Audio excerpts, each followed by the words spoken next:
dhalinyaro akhyaarta dhammaan waa idin salaamay salaanka gadaal guddoomiyihii hore Axmed Faal iyo guddoomiyaha muxuu ahay masdila dhameeyay muhiimadda ay soo imaatankan iyo aad uga timaadeen nin baagamundaha meel iska jiifa ma jirin nin walba oo hawl adduunyo oo muhiim ah ayaa muxuu ahay gacanta kula jiray waxa uga soo baxdeen u soo howldeydeen oo ilmaha dad lahaydeen dad xoolo lahaydeen dad beer lahaydeen aad uga soo baxdeen wax ka qiimo badan waxa soo dhan waa xurriyadda iyo karaamada qofka uu leeyahay ka qiimo badan waxba tarimayso calooshaada haday buuxdo dulaysan tahay oo gumaysan tahay oo hadli karin intana fiiri karin waxa la yiraahdaa adduunyada laba amniya jirta amni waxa la yiraahdaa amniga xoolaha amnina waxa la yiraahdaa amniga dadka waa midka ilaahay uu dadka siiyay oo ku karaameeyay oo qof inay ka qaado qof kale amni darro ka qaado oo cabsi ku abuurto oo khalqal geliso ilaahay qof uu ka ogol yahay ma jirto laana asagaaba ilaahay umadiisa aanan khalqal gelin oo cabsi gelin oo u abuuray muxuu ahay inay nolol fiican iyo karaamo ku noolaadaan oo ayadiis quraanka ku yiri waqad ka rabnaa bani aadama yani bani aadam oo dhamaal dhahay lama dheen xataa muslimiinta gaar looma yeelin nimcooyin badan muslimiinta gaar u ah laakiin bani aadamkoo dhan hadan ilaahay waa karaamay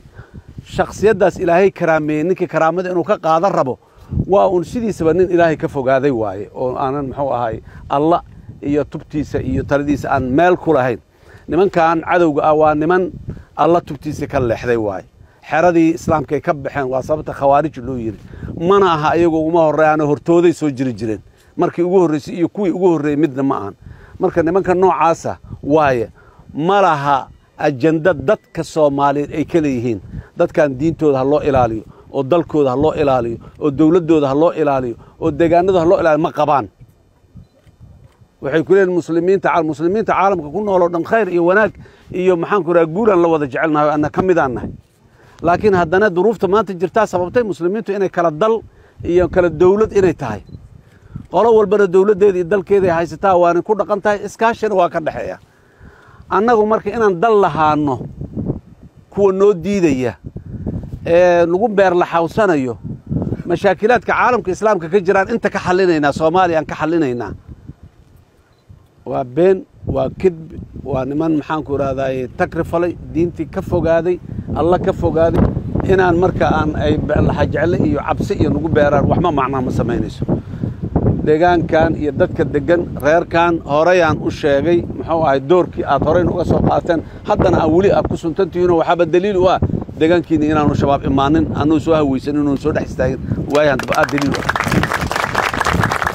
iska ma jeclaanin reerkan inta jecel yahay dhulkooda aan u dhaafno iyaanan la carqaladeynin iyaan la rabshaynin ma dhihin tabara u diiday tabarta u diidana qoryaha aad haysataan oo wiil iyo waayeel iyo waalid saad u leedihiin asdhax fadhidaan oo aad u taagantihiin waay waxaan rabaa meeshaas horeyna waa idin Soomaali iyo deegaankan dadka degan oo dhamaad midaali u tihiin مثالي نقطة ذاتك الدجان كان دجانو دن من كورنر إلى كورنر شرف إليهن لأن واديين شباب عيدا كدولة دواج جوجا سراكيش الدولة دواج جوجا أنا جو مدحوين جمهورية ضدك وقصر رواق روائم إذا قف مكان مجرد أو للسوق أيو قضاء جرت مانت أو هبل مركو يماذا محوها يا دب حرينته بالله بنا أما الحروب الدونا قفل لها يمجرد واي كنا waxa iga dambeeyo dhanna waa sugaysiin wasiirada sugaysiin janana sugi walidii wada imaana laakiin dadka aan ula saaranayna waa adinka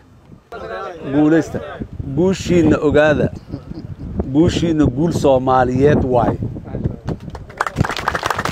من راس قنبوني إلى راس عسير إلى maxaan ku iraadaayay meesha la yiraahdo law yacad inta ka dhaxaysa Soomaaliga degana ku nool ayay guusha meeshan laga sameeyay guul u tahay meel kasto oo khawaarij joogto guusha laga keeno waa guul Soomaaliyeed hadii ay tahay mid Puntland ka socota ee buurahaas lagu dagaalamay Daesh guusha ka timaada waa leen annaga iskale deegaankan muxuu ahaa Burshiikh iyo maxaa Soomaaliya iyo maxaan ku iraahdaa meesha la yiraahdo biyacada iyo xagar iyo tan laga keenana Soomaaliyo dhammaaleed waa guul Soomaaliyeed waay khayr iyo nabad iyo guulaan idin rajaynaa insha Allah markii ugu horeysay uguna dambeysay ma waa soo noqon doona guuleysta insha Allah ballanaan kala galnay waa waajib inaad maxaan ku raadayay dagaalka shabaab waajib قول يا خير هل كان جيت كان إن بدنا نسوق صار نقنقرين